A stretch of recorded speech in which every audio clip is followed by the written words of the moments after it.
Quel est le din si quelqu'un, le jour du Shabbat, il veut faire un nœud dans chaque fil de chaque sissit, parce qu'on sait que les sissiyot, chaque fil, en fait, c'est plusieurs fils.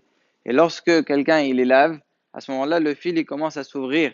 Donc, si quelqu'un, il veut, le jour du Shabbat, faire un nœud au bout du fil comme ça, et comme ça, il s'ouvre plus. Est-ce que c'est moutar ou pas Shabbat? La réponse à cette question, elle se trouve dans le Siman Shin Yud Zayin Saif Aleph. Là-bas, le Rama, il ramène les paroles du Smag, qui ont été ramenées dans Bet Yosef, Mamash, la dernière halakha, et dit que c'est assur de faire un Qeshel Belo Shahut.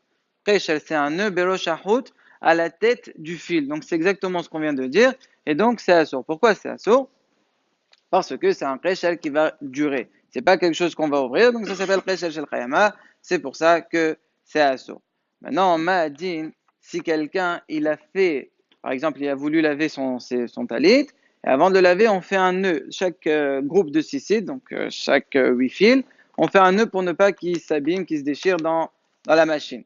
Est-ce qu'il a le droit de dénouer sa Shabbat ou pas? La réponse, elle se trouve toujours dans le même siman, mais cette fois, c'est le Shulchan Aruch dans Sarif Gimel. Là-bas, le Shulchan Aruch, il dit, matirin betesawal, mais qesher shechsharo koves. Ça veut dire lorsque quelqu'un il amène son habit au pressing, donc c'est ça le koves, lui il fait un qesher dans Bet Asawal, là-bas, à l'endroit où on mettait le cou, parce qu'avant ils mettaient des habits comme des talis de katane. Le trou il était au milieu, donc il fait un qesher là-bas pour ne pas que ça se déchire. On a le droit d'ouvrir sa Shabbat. Pourquoi? Parce que là c'est le contraire. C'est pas un qesher qui est fait pour durer juste après la kvissa, on compte l'ouvrir. Donc c'est la même chose, ça s'appelle pas un qesher shel chayama et c'est moutar. Maintenant, on m'a dit, une fois que je l'ai dénoué, est-ce que j'ai le droit de démêler les sissiyot Shabbat ou pas? Hein? Alors là, c'est une grosse souga. Il faut commencer depuis la base. D'abord, on a un Ginat Uladim. Donc, c'est pas dans ce livre-là, c'est dans le livre Gan Amelech. Il a écrit plusieurs livres. C'est un Chacham qui s'appelle Rabbi Avraham Alevi. Donc, à la fin de Ginat Uladim, il a un Kuntres qui s'appelle Gan Amelech. Et là-bas, il dit qu'on n'a pas le droit de démêler des sissiyot Shabbat. Ce Gan Amelech, il a été rapporté par presque tous les Ahronim, en commençant par Maran Nahida dans le livre Keshel Goudal, par Rabbi Haim Falaji, par Mama Mordechai, par le Hacham qui s'appelle Rabbi Eliyahu Israël. C'est un Hacham qui a écrit le livre qui c'est Eliyahu, et aussi le Kafahim, le Ben Ish Chai et le Mishnah Brura. Sauf que le Mama Mordechai, il donne un esber très important dans les paroles de Ganamelech. C'est quoi le esber? Il dit tout ce qu'on a dit, c'est lorsque c'est des sissiotes nouveaux. Ça veut dire que quelqu'un, il venait de les mettre avant Shabbat, vendredi, il a fait des nouveaux sessiotes, ou bien un nouveau talit complètement, et donc il les a pas démêlés, il veut les démêler Shabbat. Là, ça, ils sont. Mais si jamais ils étaient déjà démêlés, simplement ils se sont emmêlés et il veut les démêler Shabbat, donc c'est pas des nouveaux sessiotes, ça sera moutar. Sur quoi il se base le Mahamar Mordechai? Il se base sur une Gemara dans Maseret Shabbat Daf Memchet, un Moudalef. Là-bas, la Gemara, elle commence par une halakha de Rav Hazda, qui dit on a le droit de remettre les mochines dans le coussin. Ça veut dire quoi? Lorsque vous avez un oreiller, à l'intérieur, il y a beaucoup de choses. Vous avez soit de la laine, soit du coton, soit des smartutim, des morceaux de tissu comme ça. Il y a un enfant, il a une petite main là-bas, mais il y avait un tout petit trou, il a réussi, il a commencé à enlever, à enlever, à enlever, à enlever. Il en reste un petit peu. Mais la mère, elle voit tout ça, elle veut les remettre. Rav Hanan, il dit c'est moutard. La Gemara là-bas, elle pose la question par une memra de Rav Hizda, pardon. Elle pose la question par les memra par une braïta qui a été ramenée par Rav Hanan, qui dit c'est assourd de remettre. La Gemara répond, elle dit la kashia, ha be'antiqe, ha be'hadete. Ça dépend, est-ce que c'est nouveau ou est-ce que c'est ancien? Ça veut dire, si c'est simplement une tête d'oreiller qui est vide et tu veux commencer à mettre Shabbat, là c'est assourd. Mais si jamais c'était déjà un oreiller, déjà un coussin, simplement l'enfant il a enlevé, tu veux, enfin un grand, il a enlevé et tu veux remettre, là, c'est moutard. Donc, on voit qu'il y a une différence à propos de Metachen Keli. Est-ce qu'il était déjà un Keli, simplement il s'est abîmé, ou bien il n'a jamais été un Keli et tu commences à le mettre. Donc, la même chose pour les sissiotes.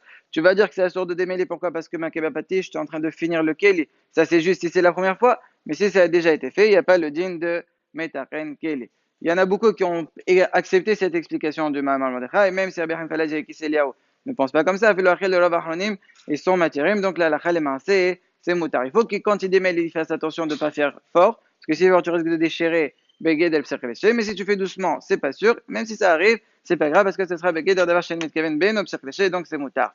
C'est vrai que le Ben Ishraï, on l'a vu interdire, quand il parle de Khatsisit, il a interdit, et il n'a pas précisé. Donc quelqu'un il va te dire, bah, le Ben Ishraï il est osser, même le Ben Ishraï il est matière. Il suffit simplement d'être marmik un petit peu bedarto. Comment? Parce que le Ben Ishraï, dans un autre endroit, dans Ilchot Shabbat, il a donné la halakha suivante.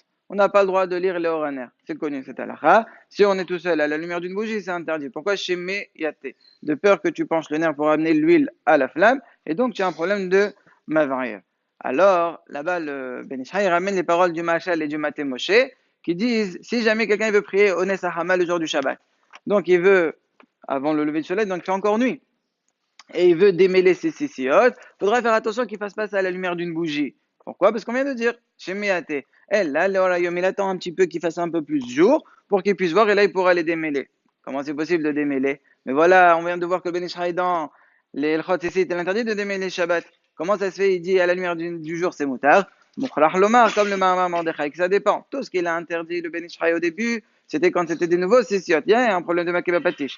Mais là, lorsque c'était déjà, simplement, ils se sont emmêlés, ils veulent les démêler, alors que c'était déjà démêlés avant, ça s'appelle pas en sekeli. Donc, ça sera moutard. Donc, même les filles d'un Ben Ishraï, ça sort que c'est moutard. Il y a plusieurs cas qui ressemblent à ce cas-là. Et on donne quelques exemples. Si jamais, par exemple, quelqu'un, il veut, le jour du Yom Tov, enlever les gehalim de la kira. Il a un four, il a un fourneau, il veut enlever les braises. On dira pas, tu es en train d'être métaren de la kira. Pourquoi? Parce qu'elle était déjà réouya. Même avec ça, tu pouvais l'utiliser sans enlever les braises. Donc, ça s'appelle pas un vrai tikkun puisqu'il était déjà apte avant. Pareil, si quelqu'un, on a un Yom Tov qui tombe Mosaï Shabbat. Il a pris des bougeoirs où d'abord on met une bougie en cire, d'accord? Pour Shabbat. Mosaï Shabbat, il veut réallumer pour le Yom Tov qui est Mosaï Shabbat. Simplement, il reste un peu de cire, il veut prendre un couteau et enlever cette cire-là. Là aussi, le Hayadam dit que c'est moutard. Ah voilà, tu mets ta le pamot. Non. Le pamot, il était déjà utilisable et même avec cette cire, il est encore utilisable. Il n'y a pas un problème de maquet bapatish. Un dernier exemple. Si par exemple quelqu'un, son évier, il s'est bouché le jour du Shabbat. On sait que c'est assourd de le déboucher parce que c'est métaren. Mais si jamais l'eau elle coule, mais elle coule pas vite, elle coule doucement et c'est gênant. Et lui, il veut déboucher. Là aussi, ça s'appellera pas métaren. Donc avec un déboucheur manuel, il aura le droit de déboucher complètement pour que l'eau recommence à couler normalement. Et chez Madame, voilà.